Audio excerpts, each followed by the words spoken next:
Hello বন্ধুরা, আশা করি তোমরা সবাই খুব ভালো আছো। যে যেখান থেকে আমার ভিডিওটা দেখছো সবাই যেন খুব ভালো থাকো।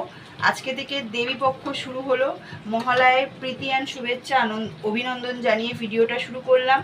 এখানে রান্না বসিয়ে দিয়েছি। কি কি রান্না করছি সেটা একবার ঝটপট করে দেখিয়ে দিই। এখানে আছে লাল শাক। লাল শাকটা খুব টাটকা ছিল, কালকে 15 টাকা করে বান্ডিল নিয়েছে। এখানে বেশি করে রসুন, পেঁয়াজ, লঙ্কা, কারণ লাল শাকে রসুন পেঁয়াজ না দিলে হবে না। এখানে আলু রয়েছে ভাজা, ওখানে কড়াই বসিয়ে দিয়েছি। আর এখানে রান্না হচ্ছে, এই যে দেখতে পাচ্ছেন লাল লাল করে মাংকো ভাত, ও সরি মাংকো নয়, মাংস। ঠিক আছে, তো আপনাদের বাড়িতে কি রান্না হচ্ছে সেটা একবার জানাবেন।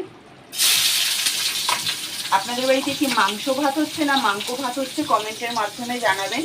আমাদের বাড়িতে কিন্তু মাংস হচ্ছে। ফোন খুললে এতই মাংকো মাংকো শুনে না মাথায় মাংকো বসে গেছে, তো মাংকো ভাত হচ্ছে না, মুরগির মাংস করছে। তো লাল লাল টক টক করে দেখেছেন, লাল লাল এখনো হয়নি, তাও কালারটা দেখুন।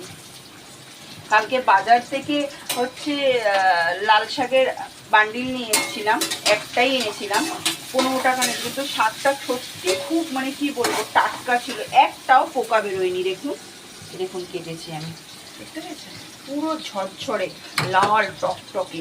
কিন্তু আগের মতো না সেই নেই যে ভাতে মাখলে লাল হয়ে যেত, সেই শাক আর কোথায় এখন সেরকম।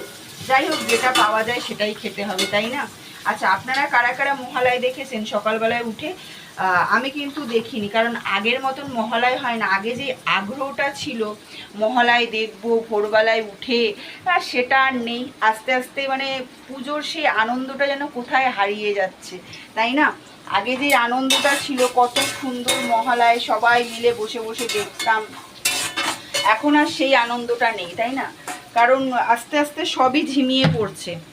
আর শুনছি পুজোর 5 দিন নাকি বৃষ্টি হবে। কি করবো বলুন তো, কি করবি বলছি, কি করব বলুন তো? বৃষ্টি হলে কি করা যায় আর, তাই না? কিছু করার নেই। বাঙালির সব থেকে বড় পুজো হচ্ছে দুর্গা পুজো। এই বৃষ্টি যদি এই পুজোতে হয়, তাহলে মানুষ ঠাকুর দেখবে কি করে?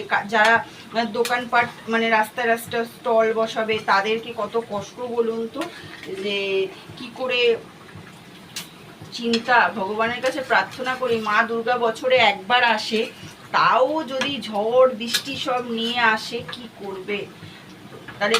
সন্তানরা কি করে দেখবে, তাই না? যাই হোক, আর কি বলা যাবে, তাই না? কিছু আর বলার নেই, যেইভাবে চলছে চলবে।